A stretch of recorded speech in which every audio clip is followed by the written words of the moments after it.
continue doing MCQs from chapter circular motion. So let's start. Question 17 है हमारे पास.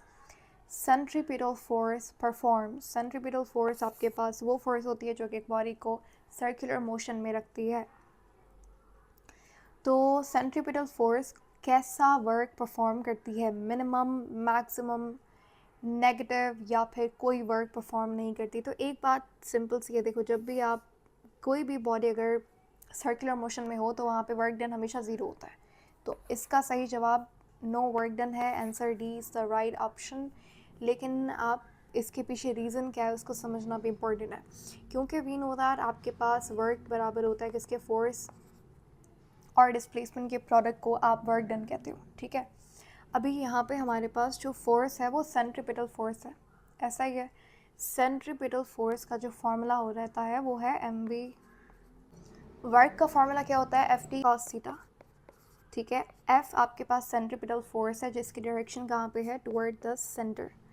और D आपके पास है डिस्प्लेसमेंट. अब डिस्प्लेसमेंट की जो डायरेक्शन होती है वो along the direction of velocity होती है. ठीक है, अब क्योंकि ये डी यहाँ पे आप बात कर रहे हो लीनियर डिस्प्लेसमेंट की, अब उसकी direction along the direction of linear velocity है जिसे आप टेंजेंशियल वेलोसिटी भी कहते हो. और उसकी डायरेक्शन कहाँ पे होती है? अलोंग द टेंजेंट होती है, यानी कि हर पॉइंट पे उसकी डायरेक्शन क्या हो रही है? चेंज हो रही है. ठीक है, तो अब इन दोनों के दरमियान में एंगल क्या है? 90 डिग्रीज़ का है.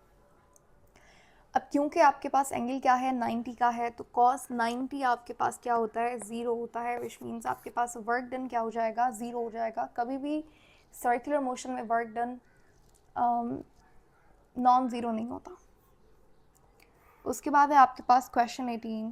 When a body moves in a circle of radius r with linear velocity v, its centripetal force is. ये हमने अभी ऊपर थोड़ी देर पहले भी देखा कि सेंट्रीपिटल फोर्स का फॉर्मूला क्या होता है. अगर एक बॉडी रेडियस r के साथ मूव कर रही है, वेलोसिटी v है जिसे आप टेंजेंशियल वेलोसिटी भी कहते हो, लीनियर वेलोसिटी को टेंजेंशियल वेलोसिटी भी बोलते हैं, तो उसकी सेंट्रीपिटल फोर्स क्या होगी? तो सेंट्रीपिटल फोर्स हो जाएगी, देखो फोर्स का जनरल फार्मूला क्या होता है? M A. ठीक है, अब सेंट्रीपिटल फोर्स की आप बात करें तो आप सेंट्रीपिटल एक्सेलरेशन को कंसिडर करेंगे. सेंट्रीपिटल एक्सेलरेशन इक्वल होती है किसके? वी स्क्वायर अपॉन आर के. ये वैल्यू आप यहाँ पे पुट करेंगे सेंट्रीपिटल एक्सेलरेशन की, तो ये बन जाएगा M V square upon R. तो ऑप्शन सी यहाँ पे सही जवाब है. Then we have question 19. The angular acceleration of a body is directed. Angular acceleration की डायरेक्शन कहाँ पे होती है? तो हमेशा याद रखिएगा फोर्स और एक्सेलरेशन क्या होते हैं? पैरेलल होते हैं, जिसकी वजह से अब यहाँ पे आपके पास सर्कुलर मोशन में जब एक बॉडी होती है तो उसमें दो तरीके की एक्सेलरेशन होती है. एक लीनियर एक्सेलरेशन, दूसरी उसके पास होती है एंगुलर एक्सेलरेशन. ठीक है, हमें उसने यहाँ पे बात की है एंगुलर एक्सेलरेशन की. अब कोई भी स्टूडेंट यहाँ पे ये नहीं करेगा कि टुवर्ड द सेंटर, क्योंकि हमने तो सेंट्रीपिटल एक्सेलरेशन के बारे में पूछा. नहीं, सेंट्रीपिटल एक्सेलरेशन आपके पास एक तरीके की लीनियर एक्सेलरेशन है. कैसे? लीनियर एक्सेलरेशन में आपके पास वेलोसिटी का अगर मैग्नीट्यूड चेंज हो रहा है तो मैग्नीट्यूड के चेंज होने की वजह से जो एक्सेलरेशन होती है वो टेंजेंशियल एक्सेलरेशन होती है. और वेलोसिटी, कौन सी वेलोसिटी? टेंजेंशियल वेलोसिटी के डायरेक्शन के चेंज होने की वजह से जो एक्सेलरेशन होती है वो सेंट्रीपिटल एक्सेलरेशन होती है. तो सर्कुलर मोशन में आप एंगुलर एक्सेलरेशन पढ़ रहे होते हैं, सेंट्रीपिटल एक्सेलरेशन और टेंजेंशियल एक्सेलरेशन. ये तीन तरीके के एक्सेलरेशन आप पढ़ रहे होते हैं. अब इन तीनों की डायरेक्शन जो है वो डिफरेंट होती है. अगर आप बात करो टेंजेंशियल एक्सेलरेशन की तो ये अलोंग द टेंजेंट होती है. ठीक है, अगर आप बात करें सेंट्रीपिटल एक्सेलरेशन की तो वो हमेशा टुवर्ड द सेंटर होगी. अगर आप बात करो यहाँ पे एंगुलर एक्सेलरेशन की तो एंगुलर एक्सेलरेशन की डायरेक्शन एंगुलर वेलोसिटी पे डिपेंड करती है. ठीक है, एंगुलर वेलोसिटी जिसको आप ओमेगा से डिनोट करते हो, इसकी डायरेक्शन या तो इनसाइड या आउटसाइड होगी किसके? Plane of the circular motion के. देखो अगर मेरे पास यहाँ पे एक ये है सीलिंग फ़ैन लगा हुआ है यहाँ पे. अच्छा, अब ये जो आप अपनी जहाँ पे आप बैठे हुए हैं, फॉर एग्जांपल वो पंखा क्या कर रहा है? सर्कुलर मोशन कर रहा है. वो जो रूफ़ है ऊपर, छत है जो आपके ऊपर, आपके सर के ऊपर अभी एट दिस मोमेंट, वो आपके पास है प्लेन ऑफ रोटेशन, उसे आप क्या कहते हो, प्लेन ऑफ रोटेशन कहते हो। और ये जो आप यहाँ पे इसकी जिस रॉड से वो सपोर्टेड है वो फैन, वो कहलाएगा एक्सिस ऑफ रोटेशन। तो एक्सिस ऑफ रोटेशन आपके पास क्या होता है, एक इमेजिनरी या फिर एक रियल लाइन जो कि सेंटर ऑफ द सर्कल को क्रॉस कर रही है, ठीक है, सेंटर ऑफ द सर्कल में गुजर रही है। अब आपके पास जो एंगुलर एक्सेलरेशन की डायरेक्शन होती है वो along the axis of rotation होती है, ठीक है, यानी कि या तो अंदर की तरफ होगी या बाहर की तरफ होगी, ठीक है, यानी कि जो आपका फैन है, जो पंखा है, उसके बिल्कुल सेंटर के अलोंग, सेंटर को आपने क्या बोला, एक्सिस ऑफ रोटेशन बोला, उसके अलोंग होगी एंगुलर एक्सेलरेशन और एंगुलर वेलोसिटी की डायरेक्शन, ठीक है। अब क्वेश्चन ये, ऑप्शन डी सही जवाब है। क्वेश्चन ये है कि क्या वो अंदर होगी या बाहर होगी। देखो वो डिपेंड करता है किस पे, वेलोसिटी पे। कैसे, हमने पढ़ा है कि वेलोसिटी क्या है, एंगुलर वेलोसिटी क्या है, आपके पास वेक्टर क्वांटिटी है। वेक्टर इसकी डायरेक्शन डिपेंड करते, कैसे निकालते हैं वेक्टर इसकी डायरेक्शन, राइट हैंड रूल से। तो राइट हैंड रूल में अगर आपके पास क्लॉकवाइज मोशन हो रहा है तो ओमेगा की डायरेक्शन क्या हो जाएगी, इनवर्ड। अगर एंटी क्लॉकवाइज मोशन हो रहा है तो ओमेगा की डायरेक्शन क्या हो जाएगी, आउटवर्ड, ठीक है। अब एक्सेलरेशन की डायरेक्शन पैरेलल होती है एंगुलर वेलोसिटी की डायरेक्शन के, ठीक है, और एंगुलर वेलोसिटी की डायरेक्शन है along the axis of rotation, इसीलिए मैंने यहाँ पे ऑप्शन डी के साथ हम लोग जा रहे हैं। अब क्या एक्सेलरेशन हमेशा along the direction of angular velocity होगी, तो ऐसा नहीं है। जब भी आपके पास, ये आपने लीनियर मोशन में भी पढ़ा होगा, कोई नई बात नहीं है, जब वेलोसिटी इंक्रीज होती है, जब स्पीड बढ़ती है, तो एक्सेलरेशन और वेलोसिटी दोनों क्या होते हैं, पैरेलल होते हैं। लेकिन जब आपके पास वेलोसिटी डिक्रीज होती है, स्पीड कम होती है, तो एक्सेलरेशन एंटी पैरेलल हो जाती है वेलोसिटी के।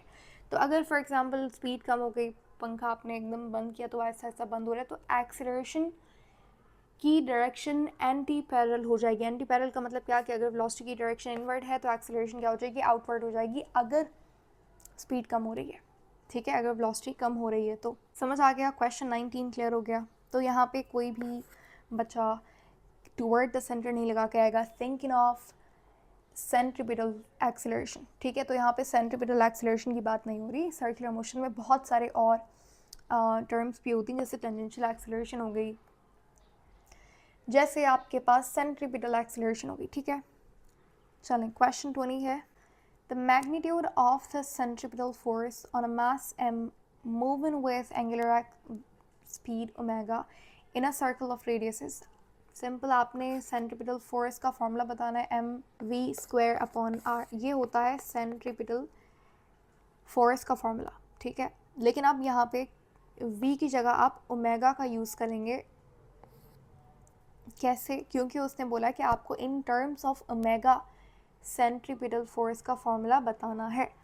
तो अब तो हमें पता है कि वेलोसिटी और ओमेगा, एंगुलर स्पीड और वेलोसिटी के दरमियान में जो रिलेशन है वो क्या है, v बराबर होता है r ओमेगा के। r क्या है, पोजीशन वेक्टर है, तो यहाँ पे आप वेलोसिटी की जगह क्या पुट करेंगे, r ओमेगा। अब वेलोसिटी के ऊपर क्या था, होल स्क्वायर था, दोनों के ऊपर स्क्वायर आ गया, ठीक है। ये एक r यहाँ पे कैंसिल हो गया, जिसकी वजह से we are left with M R omega square, which means option D is the right option. Then we have question 21, the dimension of angular acceleration is. Angular acceleration की dimension क्या होती है, एंगुलर एक्सेलरेशन जिसे आप alpha से denote करते हैं, इसका फॉर्मूला क्या होता है, इसका फॉर्मूला होता है एंगुलर वेलोसिटी को जब आप डिवाइड करते हो टाइम से, तो ये एंगुलर एक्सेलरेशन का फॉर्मूला होता है, ठीक है। अब एंगुलर वेलोसिटी का यूनिट क्या है, इसका यूनिट है रेडियन पर सेकंड, ठीक है। टाइम का यूनिट क्या है, सेकंड। रेडियन का कोई यूनिट नहीं होता, ये एक डायमेंशनलेस वेरिएबल है, इस वजह से तो इसका कोई डायमेंशन नहीं है, इसका कोई क्योंकि इसका डायमेंशन नहीं है तो आपके पास यहाँ पे सेकंड ये हो जाएगा 1/t², जिसका मतलब ये है कि एक्सेलरेशन की जो डायमेंशन है वो बन जाएगी t-2, which means option B is the right option, ठीक है। Then we have question 22. The gymnast sitting on stool with his arms outstretched lowers his arms conservation of momentum का क्वेश्चन है। लॉ ऑफ कंजर्वेशन मोमेंटम के according आपके पास angular momentum का formula रहता है आई omega. ठीक है, यहाँ पे जैसे जैसे वो लोअर हिज हैंड्स तो आर्म्स, तो इसकी वजह से क्या हो रहा है कि उसका जो रेडियस है वो क्या हो रहा है, कम हो रहा है। ठीक है, रेडियस कम हो रहा है, आर्म्स जो उसके हाथ हैं वो ऐसा ऐसा क्या हो रहा है, उसकी जो सेंटर ऑफ ग्रेविटी है उसके करीब आ रहा है। तो रेडियस कम होने की वजह से आपके पास जो ये आई क्या है, मोमेंट ऑफ इनर्शिया है। ठीक है, मोमेंट ऑफ इनर्शिया क्या होगा, कम होगा। रेडियस के कम होने की वजह से मोमेंट ऑफ इनर्शिया कम होगा। देखो, जिसको नहीं पता मोमेंट ऑफ इनर्शिया का फॉर्मूला क्या होता है, एम आर स्क्वायर। ठीक है, अगर आर आप कम कर रहे हो, वो हाथों को क्या कर रहा है, अपनी बॉडी की तरफ ला रहे हैं, centre of rotation centre of gravity की तरफ ला रहे हैं, तो रेडियस क्या हो रहा है, कम हो रहा है।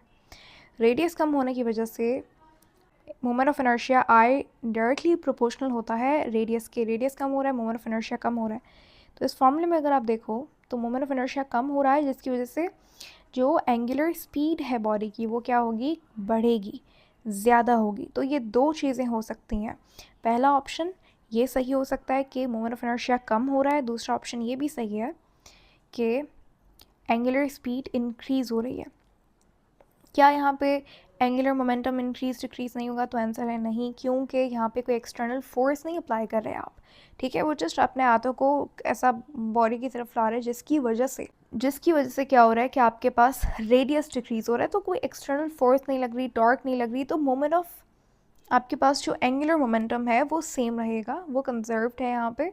ठीक है, तो यहाँ पे ऑप्शन क्या हो जाएगा, ऑप्शन डी, बी सही जवाब हो। उसके बाद है question 23, when torque acting on a system is zero. अगर आपके पास टॉर्क क्या है, नेट टॉर्क सिस्टम पे लगने वाली वो है ज़ीरो, तो बताइए क्या चीज़ कांस्टेंट होगी, तो एंगुलर मोमेंटम कांस्टेंट हो जाएगा।